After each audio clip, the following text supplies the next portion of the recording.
Oh la fausse note! Salut tout le monde, c'est Xavier, bienvenue sur Watch Mojo français. Aujourd'hui on se retrouve pour le top 10 des acteurs qui ont détruit leur carrière en un film. Pour cette liste, on va passer en revue les rôles qui ont eu un impact significatif sur la carrière d'acteurs. En d'autres termes, après ces rôles, les propositions n'ont pas afflué et leur téléphone ne sonnait plus souvent. En tout cas, ils ont plus reçu de bons appels quoi. Je dis pas que ces acteurs n'ont jamais réussi à rebondir, mais ces erreurs de parcours n'ont pas aidé. Numéro 10, John Travolta, Battlefield Earth. Tellement d'espoir après Pulp Fiction, tellement de potentiel, mais qu'est-ce que c'est que ce foutoir?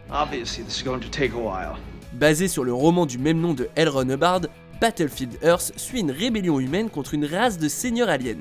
John Travolta, dont la carrière comportait jusqu'alors des pépites telles que Grease, Pulp Fiction que j'ai mentionné, La fièvre du samedi soir ou encore Volte-face, a le premier rôle du film, et c'est en grande partie parce qu'il partage les croyances scientologiques exprimées dans le long métrage. I just want to do whatever serves the corporation best. Durement critiqué pour le jeu, le scénario, les effets spéciaux et plus ou moins tout en fait, c'est un bon gros navet de SF.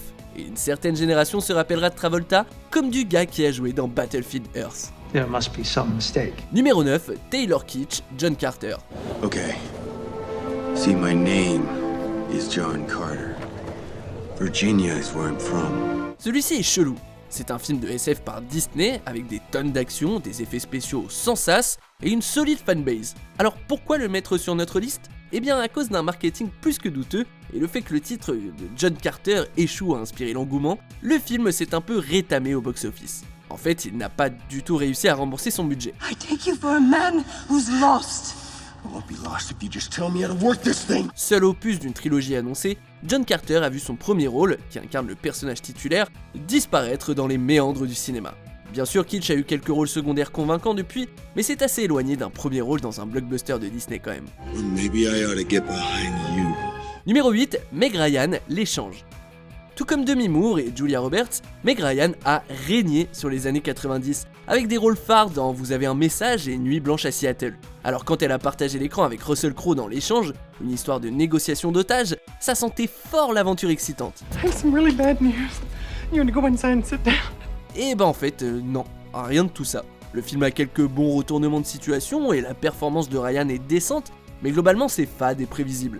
Et depuis, les gros rôles de Meg Ryan se sont fait rares. You can't possibly make any sense out of it. You can't push it away. En espérant pour elle qu'elle réapparaîtra dans une scène de repas légendaire d'ici peu.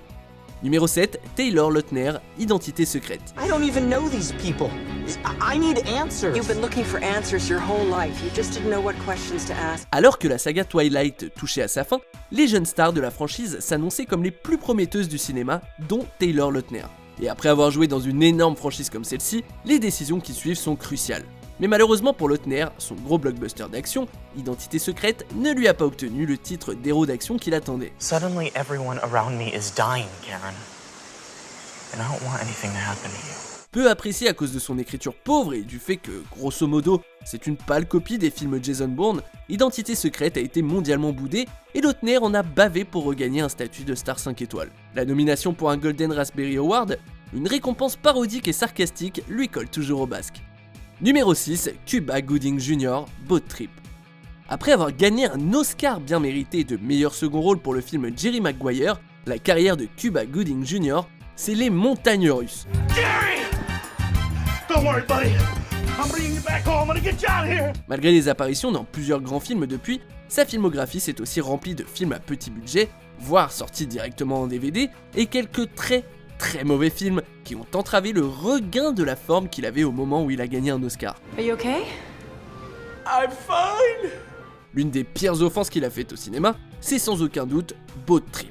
Obscène, malaisant et se targuant d'un joli 7% sur Rotten Tomatoes, le film parle de deux gars hétéros qui se retrouvent sur une croisière pour gays et c'est jamais drôle. Enfin je veux dire, c'est quand même le type qui nous a offert Show Me the Money. Quelle idée. Show me the money.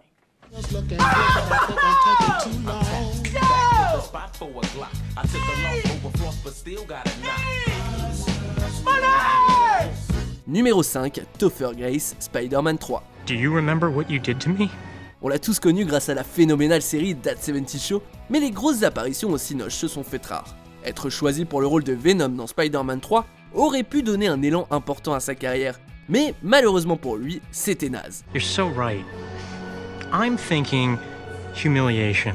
Certes, Spider-Man 3 est apprécié de beaucoup de monde, mais le film a tout de même reçu de fortes critiques pour avoir tenté de forcer trop de méchants dedans, le Venom de Topher Grace étant la goutte d'eau qui fait déborder le vase. Son interprétation du journaliste en disgrâce et anti-Spidey n'est pas mauvaise, c'est juste que, pas de bol, la majorité de l'animosité contre le problème des vilains a fini dans sa tronche. Et on l'attend encore dans un rôle de cette envergure depuis. Ooh, my spider sense is tingling. If you know what I'm talking about. Numéro 4, Jake Lloyd, Star Wars épisode 1, La menace fantôme. I'm a person and my name is Anakin. Lloyd est l'exemple classique de la nature destructrice de l'enfant star. Après avoir gagné le cœur des spectateurs dans la course aux jouets, il a enchaîné en interprétant le jeune Anakin Skywalker dans La menace fantôme. C'était un secret pour personne, les préquels Star Wars ont leur lot de problèmes, et tristement pour Lloyd, il a catalysé beaucoup de la haine qui en est ressortie. It wasn't my fault, really. Non seulement ça a mis un frein à ses opportunités futures d'obtenir un rôle, mais ça a aussi mis un coup à sa vie personnelle. Le Pichoun s'est même fait harceler à l'école et sa carrière a pris fin en 2001. Lloyd a quand même bâti une carrière derrière la caméra. Il réalise des documentaires et des clips musicaux. What does that got to do with anything? Numéro 3, Brandon Root, Superman Returns. I know some people are asking a lot of questions now that I'm back. I think it's only fair that I answer those people.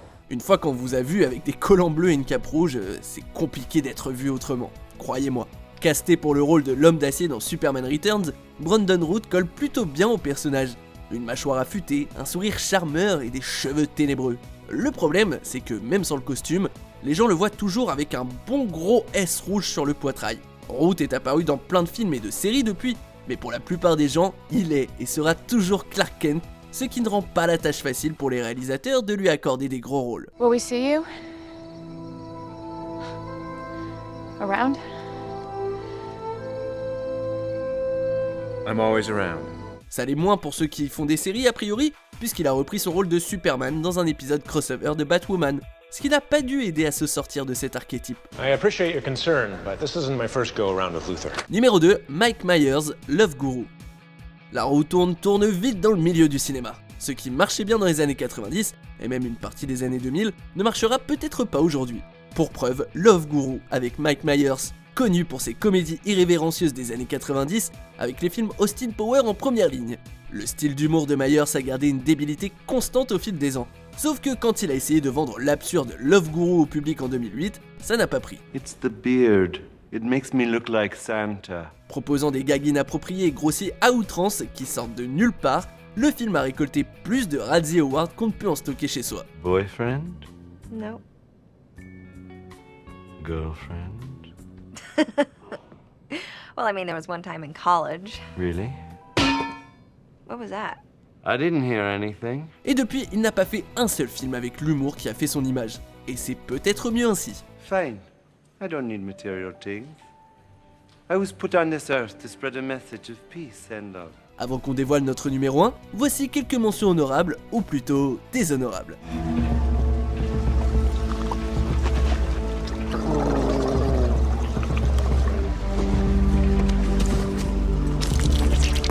Auburn, this is my friend Auburn. Hi. This is Holly, and this is Tom. And my son, Tom. Oh! Tom. Well, let's go. Tommy. Tom. Now what's your plan? Maybe gonna do some traveling.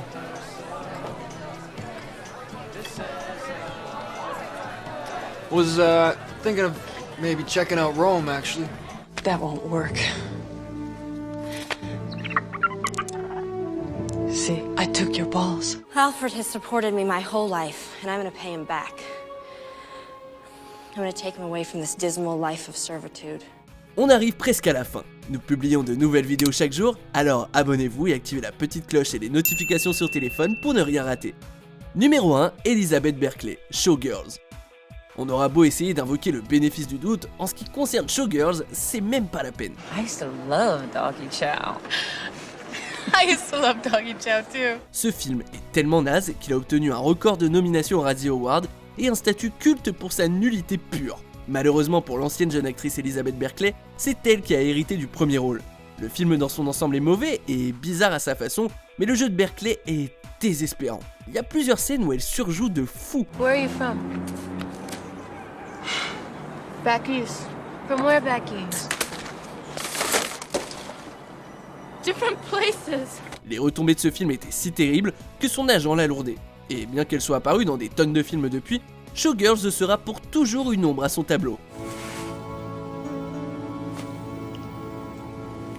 Bye, darling. Vous êtes d'accord avec notre sélection? Dites-le moi en commentaire et checkez cette autre super vidéo de Watch Mojo français.